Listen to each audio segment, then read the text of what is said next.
ሕይወተይ ዝዓበየትላሉ ኣብታል ልማት ዝበርህ መብራህቲ ኣብ ማዕበል ዘይንቀጥቅጥ ከውሒ ምስኻ ኢኻ ምንጭ ፍቕሪ ምንጭ ተስፋ ምንጭ ሓይሊ ካብ ቀደም ጀሚርካ ምሕለምታትና ክትህንጽግ ደኽምካ ለይቲ ብስቕታ ተጸሚምካ መዓልቲ ብጻዕሪ ተጋልልካ ምሕና ግና ብሓግሮስ ክንሓቢ ገበርካ ኣቦይ እንታይ ይኹን ዝተረፈካ ንምስጋናኻ ኣውክልን እዩ ፍቅርኻ ከም ባሕሪ ራህራህኻ ከም ዘናም ልምልሙ ትዕግስትኻ ከም እምባ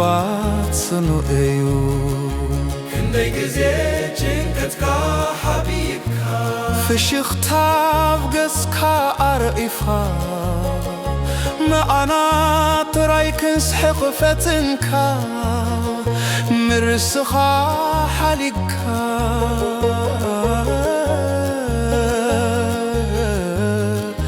ንስትጥራኻ ቀዳማይ ገይርካ ካብ ካላትካ ጥበብ ተማሂረ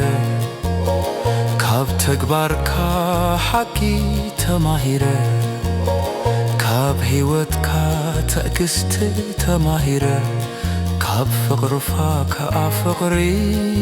ተማሂረ ምስ ወደኹ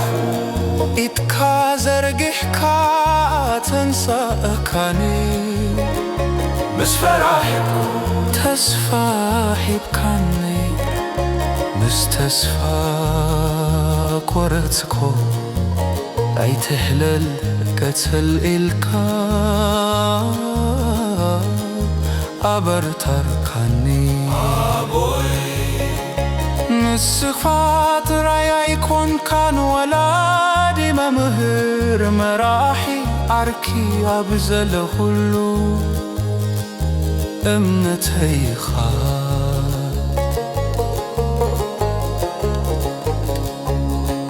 أنت دخمك أكوا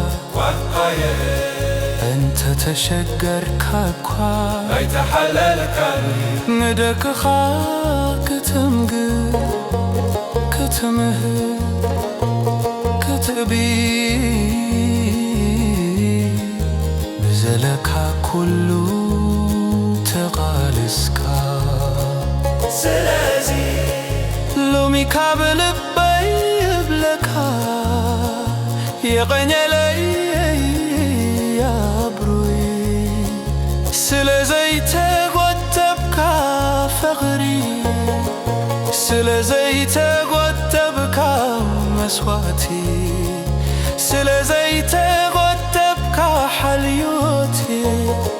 سلا كله زغبرك علي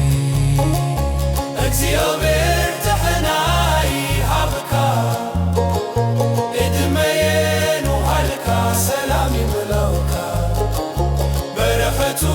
ኣብ ልቤኻ ናብ ቤትካን ይኹን ኣቦይ ኣቦይ እንታ በኹ ምኽንያቱ ንስኻ ኢኻ እንተ ተማሂረ ምኽንያቱ ንስኻ ኢኻ እንተ ዳሳኺ ምኽንያቱ ንስኻ ኢኻ ፍቕርኻ ብልበይ ንዘለዓለም ይነብር ስምካ ብኽብሪ ክዘውዕ እየ ስለ ንስኻ እኮ ተማሂረ ፍቅሪ ትዕግስትክን ዓይናንን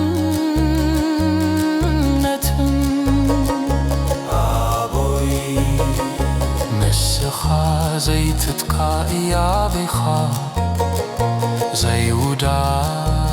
برختيخا بين ዘለዓለም ዝነብር ፍቅር አቦይ ኢኻ የቆየለይ አቦይ